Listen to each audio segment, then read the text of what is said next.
오늘 우리 교구위원회 헌신 예배를 드리게 되었습니다. 교구위원회가 9개 교구로 나누어져서 우리 전체 성도들의 신앙을 살피고 교회의 이야기를 성도들에게 잘 전달하고 또 각 지역마다 교구들이 중심이 돼서 작은 예배 공동체 형성하고 하나님께 영광 돌리게 되는 귀한 사역을 잘 감당하게 된 것을 감사합니다. 어려운 시절을 지나오면서도 교회가 든든했던 것은 각 다락방 조직들이 교회의 풀뿌리와 같이 잘 버티고 지켜주셔서 하나님께서 우리 교회를 더욱 든든히 세워주시는 일에 귀하게 쓰임받았다고 생각합니다. 앞으로 우리 교구들이 또 각 다락방들이 하나님 맡기신 본래의 사명을 더욱 잘 감당하셔서 교회의 든든한 기초와 뿌리가 되고 하나님께 큰 영광 돌리는 그런 선교 조직 공동체로서의 책임과 역할을 잘 감당하시게 되기를 간절히 바랍니다. 사도행전을 읽어 나가다가 보면 두 사람의 주인공을 만나게 됩니다. 한 사람은 베드로이고 한 사람은 바울입니다. 근데 바울의 이야기는 처음부터 굉장히 범위가 넓습니다. 처음 부름받은 것도 먼 나라 가는 다메섹으로 가는 도중에 하나님께 부름받았고 첫 번 전도지도 그래서 다메섹이 되었고 기도하는 것도 아라비아까지 내려가서 지금의 아라비아, 사우디아라비아 그 아라비아가 아니고 와디름이라고 불리는 요르단의 남부 지방이 아라비아였는데 거기까지 내려가서 기도 시간을 가지는가 하면 그리고 다시 예루살렘으로 돌아오고 또다시 고향 다소로 피난을 가고 거기에서 안디옥으로 가고 그 분의 활동의 범위가 그 범주가 굉장히 넓어서 오늘날도 그렇게 넓은 범위를 가지고 활동하는 일이 불가능할 만큼 그런 국제적인 전도자로서 행보를 처음부터 보입니다. 근데 베드로는 그와는 좀 달랐습니다. 물론 베드로도 나중에 로마로 가서 사역을 하긴 했지만 베드로는 주로 예루살렘을 중심으로 해서 그 인근 지역 안에 있는 성도들을 돌아보는 일에 전념을 다했기 때문에 한 분은 외부적으로 큰 틀에서 세계 선교를 꿈꾸고 이곳저곳에 기지를 마련한 그런 사역을 했다고 하면 오히려 베드로는 한 사람 한 사람 한 동네 찾아다니면서 전도하고 권면하고 교회들을 붙잡고 세우고 하는 이런 사역에 열중했다는 것에 있어서 굉장히 어떤 의미에서는 한 분은 세계 선교, 한 분은 지역 선교 활동했다는 점에 있어서 베드로의 활동이 우리 교구를 맡아 관리하는 분들은 굉장히 모델이 될 수 있는 그런 활동을 했다라고 보여집니다. 오늘 말씀은 사도행전 9장에 기록된 내용인데 이 사도행전 9장의 내용이 여러 가지 면에서 사도행전에서 한 분기점이 되는 그런 사건들을 많이 기록합니다. 예를 들면 박해자였던 사울이 변해서 바울 되는 내용을 기록했다든지 하는 등등의 이야기입니다. 그래서 1절 32절 말씀 시작하면 그때에라는 단어로 시작하는데 이 그때라는 단어가 사도행전 8장과 9장에 전개되는 예루살렘 교회 사정과 매우 밀접한 연관이 있는 시기를 지정하는 표현입니다. 이 시기는 너무나 스데반 순교 이후에 박해가 극심해졌기 때문에 사도들이 모든 성도들에게 다 피난을 권유했습니다. 그래서 사도들이 남아서 예루살렘 교회를 지키고 나머지 모든 성도들은 다 안전한 곳으로 대피해 갔던 그런 시기여서 초긴장 상태에서 성도들이 위축되고 지하로 숨어들고 지방으로 분산되고 했던 이런 시기가 그때라고 하는 이 사도행전 9장의 시기입니다. 그런 가운데 오늘 첫 번째로 주목해 볼 표현은 이 사도 베드로가 사방으로 두루 다니다가 그런 말씀입니다. 이 시기에는 그리스도인들에 대한 박해가 점점 가중되고 있던 그런 시기였습니다. 교회가 박해를 받았던 것이 나중에는 로마 정부라고 하는 큰 세력으로부터 박해를 받았지만 초기에는 같은 동족이었던 유대교로부터의 박해가 굉장히 극심했었습니다. 그래서 사도행전 1장, 2장을 넘어오면서부터 예루살렘 교회가 만들어지고 박해 역사가 시작될 때 그 박해 주체가 항상 유대인들이었고 대제사장들과 같은 교권을 가진 사람들로부터의 박해였습니다. 스데반 순교 이후에 말씀드린 것처럼 다 분산되었는데 그 분산될 수밖에 없었던 이유가 유대교로부터의 극렬한 박해가 예루살렘 교회에 몰아닥쳤기 때문입니다. 그러면 아마도 그 유대교 당국자들로서는 제일 먼저 잡아 가둬야 될 표적이 되는 사람들이 있었을 겁니다. 이 사람들을 꼭 잡아 가둬야 되겠다. 이미 그런 표적이 되어서 베드로와 요한 같은 경우는 사도행전 4장과 5장에서 감옥을 들락거리면서 이미 여러 차례 그런 핍박의 경험을 가지고 있습니다. 그런 가운데도 가장 크게 표적이 됐던 사람이 요즘식으로 표현한 지명수배 1번점으로 지목됐던 사람이 베드로였을 것입니다. 그러니까 자칭 타칭 교회 대표였고 또 그의 지도력이 당시 교회에 상당한 영향력을 끼쳤기 때문에 또 그의 활동이 누가 뭐라고 말을 해도 말 듣지 않고 우리가 하나님 앞에서 너희 말 듣는 것이 옳은지 하나님 말 듣는 옳은 것이 판단하라 하고 오히려 그들을 호통치면서 그렇게 활동했기 때문에 눈에 가시처럼 보이던 사람이 베드로였을 겁니다. 그래서 자연히 모든 시선의 초점이 이 베드로에게 모아질 수밖에 없었고 그런 상황이었으니까 베드로는 특별히 행동에 조심을 하고 자신의 위치가 노출되지 않도록 언둔 자처럼 그렇게 조심스러운 행보를 보여야 맞는데 그것이 올바른 대응 방법일 터인데 오히려 베드로는 사방으로 두루 행하다가 했습니다. 그 위험성이 있음을 왜 몰랐겠습니까? 누구보다 자신에게 모아진 감시의 눈초리들을 잘 느끼고 있었을 터이지만 그가 사방으로 두루 행한 것은 두 가지 이유 때문이었습니다.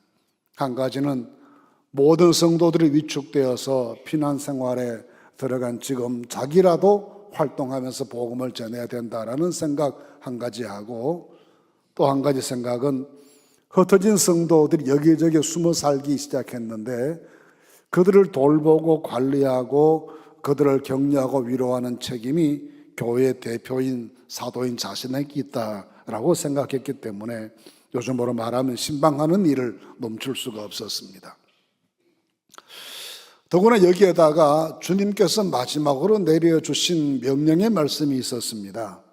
부활하신 후에 주님께서 하신 말씀이 마태복음 28장 18절 말씀 이하에도 보신 모든 민족으로 제자를 삼고 아버지와 아들과 성령의 이름으로 세례를 주고 내가 너에게 분부한 모든 것을 가르쳐 지켜야 하라 말씀하셨기 때문에 모든 민족을 향해서 복음을 전해야 된다라고 하는 굉장히 중요한 책임감을 베드로가 가질 수밖에 없었습니다. 마가복음 16장 15절 말씀에도 보시면 너희는 온 천하에 다니며 만민에게 복음을 전파하라 그렇게 주님께서 명령하셨기 때문에 그 명령의 말씀을 받아들였던 대표자로서의 베드로 입장에 있어서는 다른 성도들은 안전을 위해서 언둔을 명령했지만 자신마저 그렇게 할 수는 없었기 때문에 주님의 그 말씀에 순종하는 마음으로 교회가 선교의 끈을 늦춰서는 안 되겠다는 생각으로 위험을 무릅쓰고 전도하는 일에 나설 수밖에 없었습니다. 그런데 오늘 읽은 말씀에는 두 가정을 신방하는 이야기가 나옵니다. 8년간 중풍병으로 누워 있었던 에니아라는 사람과 욥바에 사는 다비다라고 하는 여제자, 이분은 병환으로 세상을 떠났던 분인데 죽었다는 소식을 듣고 바울이 그 집을 찾아가게 됩니다. 이렇게 신방을 힘썼던 것이 베드로의 사역인데 이 신방을 통해서 베드로는 그 시기에 위축될 수밖에 없었고 또는 왜 하나님께서 이런 식의 우리를 지키지 않고 돌보시지 않고 이런 위험에 방치하는가 해서 혹은 시험에 들 수 있는 성도들도 있을 수 있었기 때문에 사방으로 두루 행했다는 말씀은 흩어진 성도들을 찾아가고 신방하고 돌아보고 위로하고 격려하는 일을 조금도 멈추지 않고 그 일을 계속했다는 점에 있어서 오늘 우리의 사역과 매우 닮아 있다라고 보겠습니다. 실제로 베드로는 흩어져 있는 성도들에 대한 관심이 그들을 돌아보는 일이 굉장히 중요한 자기 사역으로 생각했습니다.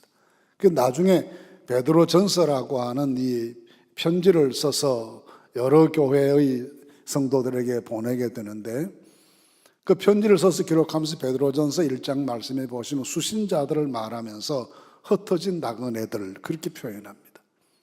당시의 성도들이 흩어진 나그네들 되었다.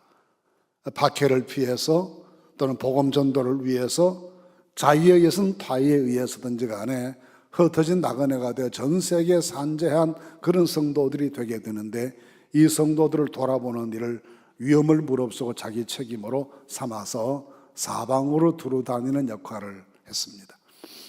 흔히 저희 목사들끼리 이야기를 할 때 목사는 오라는 데는 없어도 갈 데는 많은 사람이라고 생각합니다. 갈 데가 참 많습니다. 여러 성도들을 돌아보아야 하고 환영하든 그렇지 않든 기다리든 기다리지 않든지 간에 영적인 필요가 있는 곳에 언제든지 방문하고 살피고 돌아보는 것이 목회의 중요한 일 중에 한 가지이지요. 아마 베드로는 그런 의미에서 신방 목회를 강조했던 사도 중에 한 분이었다라고 생각합니다. 많은 분들이 멀리 흩어져 갔습니다. 사도들이 다 인근 지역에 남아있지 못하고 먼 지역 전도를 많이 하셨죠. 인도의 첸나이라고 하는 곳이 있습니다. 옛날에 마드라스라고 불렸던 곳입니다. 그곳에 가면 도마가 거기에 와서 기도하고 전도했던 유적지들이 많이 남아 있습니다. 사실인지 아닌지 역사적 고정은 좀 살펴봐야 되겠지만 오랜 인도 교회의 전통 속에 도마가 첸나이라는 곳에 와서 기도하고 전도하고 그렇게 교회에 섬기고 했다라고 전해지는 역사들이 남아 있습니다. 그렇게 모든 분들이 멀리 흩어져서 사역했습니다. 그런데 베드로는 그 인근 지역을 한 도시 한 도시 한 마을 한 마을을 다니면서 돌아보았습니다. 처음 갔다고 전해지는 루따라고 하는 곳은 조금 더 나중에 갔던 요빠란 항구 도시보다 조금 더 북쪽에 있는 곳이지만 인근에 있는 도시요. 지금의 텔라비브라고 하는 도시에 가까운 지역에 위치해 있는 옛날 마을이죠. 이 마을에서 저 마을로 한 교회를 돌아보고 다음 교회를 또 돌아보고 한 가정 신방하고 또 다음 가정 신방하고 이렇게 방문하면서 살폈던 것이 이 베드로의 전도 활동이었습니다. 마가복음 1장 말씀에 예수님께서 그러셨습니다. 사람들이 이곳에서 복음을 잘 받아들이지 않고 이런저런 말들이 많습니다 라고 했을 때 다음 마을로 가자. 우리가 거기서도 전도해야 될 것이다 가시고 한 마을 전도가 끝난 다음에 다음 마을로 옮겨가셨던 것을 보게 됩니다. 사방으로 두루 행하시는 것은 주님께서 보여주시던 활동의 모습이었습니다. 베드로는 주님을 너무 그런 면에서 닮았습니다. 한 영혼을 소중히 생각해서 한 가정 한 가정을 신방하는가 하면 한 마을에서 모인 성도들을 위로하고 다음 마을로 가고 하는 이런 역할들을 하면서 흩어진 교회, 흩어진 성도들에 대한 자기 사명에 충성을 다했습니다. 둘째는 그렇게 방문하면서 베드로는 치유와 회복이라는 사명을 멈추지 않았습니다. 에니아라는 사람이 8년 동안 병들어 누워 있었는데 주님의 이름으로 예수님 이름으로 그를 일으켜 세웁니다. 그 다음 마을 요빠에서는 다비다라는 여제자가 병들어 죽었는데 기도하고 하나님께 간구해 그를 다시 일으켜 세워서 교회에 돌려보내주게 되는 소생의 축복을 누리게 해주기도 했습니다. 이런 여러 내용들을 다 요약하면 치유와 회복의 역사라고 할 수 있을 것입니다. 오늘날 우리가 육신의 질병도 문제이지만 사회적인 질병도 문제이고 몸의 고통도 있지만 정신과 영혼의 고통도 심한데 교구 활동을 통해서 고통당하고 상처 입은 많은 성도들이 치유받게 하신 하나님의 역사가 여러분들의 손길을 통해서 이루어질 수 있기를 바랍니다. 위로를 얻고 소망을 가지게 되고 다시 믿음의 뿌리를 내리게 되고 흔들리는 중심이 더 견고해지게 되고 어렵고 힘들지만 주님의 뜻을 헤아리고 그 뜻을 따라 살아가기로 작정하고 결심하게 되는 이런 치유와 회복의 역사들이 이루어질 수 있기를 바랍니다. 그런데 가장 큰 역사였던 이 다비다라고 하는 여제자가 다시 살아난 사건은 오늘날 우리가 다시 재조명해 볼 가치가 충분한 역사입니다. 근데 다비다를 설명하면서 36절 말씀에 선행과 구제하는 일이 심히 많았다라는 말로 표현합니다. 이 구제라고 하는 용어가 사도행전에 가장 중요하게 등장하는 용어 중에 하나입니다. 복음을 전한다, 가르친다는 것과 함께 구제한다는 내용이 굉장히 중요하게 등장하는 단어이죠. 사도행전 2장에서부터 시작된 예루살렘 교회에서도 구제가 굉장히 중요한 교회적인 사역의 하나였고, 이 구제를 잘 감당하기 위해 생겨난 조직이 집사 조직이라고 할 만큼 사도행전 2장에서부터 초기 6장까지에는 구제 사역이 예루살렘 교회의 가장 중요한 사역이었습니다. 그러니까 이 구제 이야기가 오늘 이 다비다라고 하는 여제자에게서 또 나타나게 되는데, 그가 죽었을 때 많은 사람들이 찾아와서 평소에 그가 손으로 지어서 나누어 주었던 겉옷과 속옷들을 내보내면서 이런 것들이 다 이분이 우리에게 베풀어 준 것입니다 하고 간증할 만큼 그는 구제에 열심이었던 사람입니다. 이 구제에 열심이었던 사람 이야기가 10장에 또 등장합니다. 10장 2절 말씀에 보시면 고넬료를 설명하면서 그가 경건하여 온 지방과 더불어 하나님을 경외하며 백성을 많이 구제하고 했습니다. 이 고넬료는 로마 군대의 백부장인데, 로마 군대 백부장이면서 주둔지에 있었던 이스라엘 사람들 가운데 어려운 사람들을 구제하는 일에 심혈을 기울였다라고 그를 평가합니다. 이런 측면에서 보면 하나님께서 구제에 힘썼던 이 다비다라고 하는 여제자에게 다시 그 선한 사에 힘쓸 수 있는 기회를 주셔서 베드로를 하여금 소생할 수 있게 해주시고, 구제에 힘썼던 고넬료에게 축복해 주셔서 그 가정에 베드로를 보내주셔서 복음 듣게 하시고 온 가정이 구원받게 하신 은혜를 하나님께서 베풀어 주셨습니다. 이런 이야기는 결국 구제 사역과 선교 사역이 얼마나 밀접한 관계에 있는가라는 것을 사도행전이 우리에게 잘 보여주는 것이지요. 구제에 힘썼던 그 일들이 예루살렘 교회가 칭찬받는 교회가 되게 했고, 구제에 힘썼던 다비다에게 다시 일할 수 있는 기회를 하나님이 주시고, 구제에 힘썼던 고넬료에게 하나님의 종을 보내주셔서 구원의 복음을 듣게 해주시는 이런 은혜를 베풀어 주셨습니다. 로마서 15장 22절 말씀 이하에 보시면 사도 바울이 예루살렘으로 올라가면서 하는 이야기가 있습니다. 그럼 설명하면서 내가 이제 예루살렘에 성도들을 섬기는 일을 위해서 갑니다. 이방인 교회들이 기쁜 마음으로 예루살렘 교회 가난한 성도들을 위해서 연보했는데 그걸 전달하기 위해 제가 갑니다. 그렇게 말합니다. 그 말씀, 그 고백 역시 바울의 사역 중에서도 중요한 일 중에 한 가지가 어려운 성도들을 돌아보고 살피는 구제 사역이었음을 보여줍니다. 오늘 낮 시간에 우리 광고 말씀도 하셨지만 산불 피해로 큰 어려움 당한 교회들이 많이 생겼습니다. 아마 순례자에서 여러분들이 다 보셨을 것이고 불타고 있는 교회 모습을 보면서 많이 마음이 아팠으리라 생각합니다. 하나님께서 우리에게 이런 기회에 하나님께서 우리에게 명령하신 구제 사역에 참여할 수 있는 기회를 주시고 이 일에 헌신할 수 있도록 하나님께서 복을 주셨다고 믿습니다. 이 일에 정성 어린 참여가 있으시기를 바랍니다. 이런 일들을 통해서 이런 구제 사역이나 돌아보는 일들이나 기도한 일들이나 이런 일들을 통해서 하나님께서 치유와 회복이 이루어질 수 있도록 베드로를 통해 열매 맺도록 은혜를 베풀어 주셨습니다. 우리 모든 교구와 다락방 안에서 살핌과 돌봄과 구제 활동이 활발하게 이루어지게 되어서 그 일을 통해서 복음이 증거되게 하시는 하나님의 역사가 늘 나타나질 수 있기를 간절히 바랍니다. 그래서 오늘 말씀해 보시면 35절 말씀에 룻다와 샤론에 사는 사람들이 다 그를 보고 주께로 돌아오니라 했습니다. 치유받은 에니야라는 한 사람 때문에 룻다와 샤론에 사는 많은 사람들이 믿고 주께로 돌아오는 열매가 있었습니다. 한 사람의 치유가 지역 전도에 큰 결실로 다가왔다는 것입니다. 또 오늘 말씀에 42절 말씀에 보시면 온 요파 사람이 알고 많은 사람이 주를 믿더라 했습니다. 다비다가 다시 살아난 그 일을 보고 많은 사람이 주께로 돌아와 요파의 부흥의 역사가 이루어지는 하나님의 은혜가 나타났다는 것입니다. 그런데 이 역사가 이런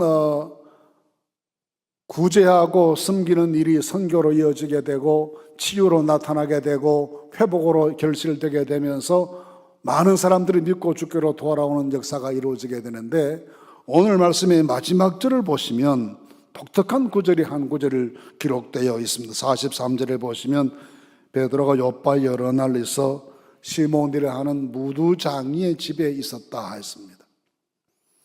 무두장이라는 말을 옛날 성경에는 피장이라 그랬습니다.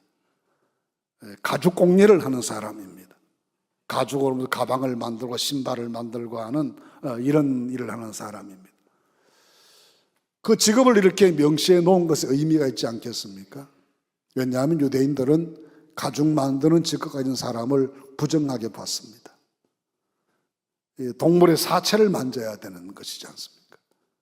그러니까 동물의 사체에 내 손이 닿으면 내가 부정해지는 것인데, 그런 이 무두장이 이 가죽 공예하는 사람들 평생 정결한 사람이 될 수 없는 사람이에요. 매일 그걸 작업을 해야 되고 만지고 해야 되니까. 그런데 베드로가 하필이면 그런 사람의 집에 들어갔다라고 했습니다. 율법의 잣대로 보면 들어가서는 안 될 집입니다. 그런 집에 머문다는 자체가 자기 하자를 노출시키는 것과 같습니다. 교회 대표격인 사람이 율법에 금지된 사항을 정면으로 도전하고 그런 사람 집에 들어갔다는 것이 많은 사람들에게 마뜩찮아 보입니다. 그런데 하나님께서는 그에게 직업의 한계를 뛰어넘어서서, 사회적 인식 한계를 뛰어넘어서서 사람이 더럽게 되고 추하게 되는 것이 뭘 만졌다 뭘 먹었다 해서 그렇게 되는 것이 아니라 양심의 문제이고 영혼의 문제이기 때문에 이런 것에 구애받지 말고 그 집에 들어가라 해서 그 집에서 여러 날 동안 머물게 됩니다. 근데 그 집에 머물고 있는데 하나님께서 베드로를 또 부르십니다. 부르셔서 10장 말씀해 보시면 고넬료의 집으로 가라고 명령하십니다. 고넬료는 로마 사람 이방인이었습니다. 당시 유대인들은 이방인 집에 들어가면 안 되었습니다. 그건 역시 금지된 금기사항이었습니다. 자신이 부정하게 될 수 있는 일이었습니다. 그 집에 들어가면 안 되는 것이죠.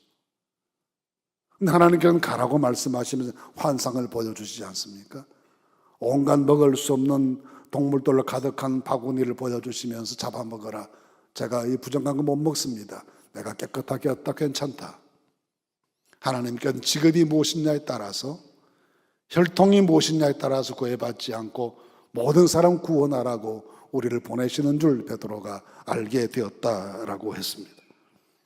하나님께서 이런 방법을 통해서 이렇게 하셔서 하나님께서 이방인 세계를 향해서 복음의 문을 열어 직업이 무엇이든지 혈통이 무엇이든지 관계없이 모든 사람에게 복음 전하게 하신 문을 이 요파 전도를 통해서 하나님께서 이루어 나가십니다.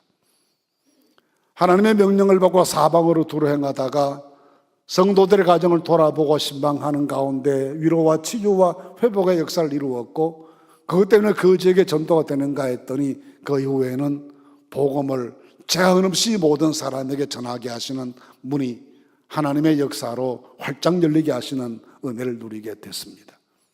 우리가 교구 사역에 성실하게 치밀하게 하나님께 순종의 의지를 잘 감당하시면 우리를 통해서 복음의 문이 더 넓은 세계를 향해서 더 활짝 열리게 하시는 하나님의 축복이 우리 교회와 함께 할 줄로 믿습니다. 교구를 돌아보고 신방하고 관리하고 또 위로하고 격려하고 흩어진 성도들의 신앙을 잘 북돋워 주시는 역할을 감당해 나가신 일을 통해서 하나님께서 모든 성도들에게 치유와 회복이 있게 하시고 더 나아가 지역 전도의 거점이 되게 하시고 더 나아가서 먼 곳까지 복음 전하도록 우리를 보내시는 하나님의 역사가 이루어지는 귀한 축복이 교구 사역을 통해서 나타나질 수 있게 되기를 간절히 바랍니다.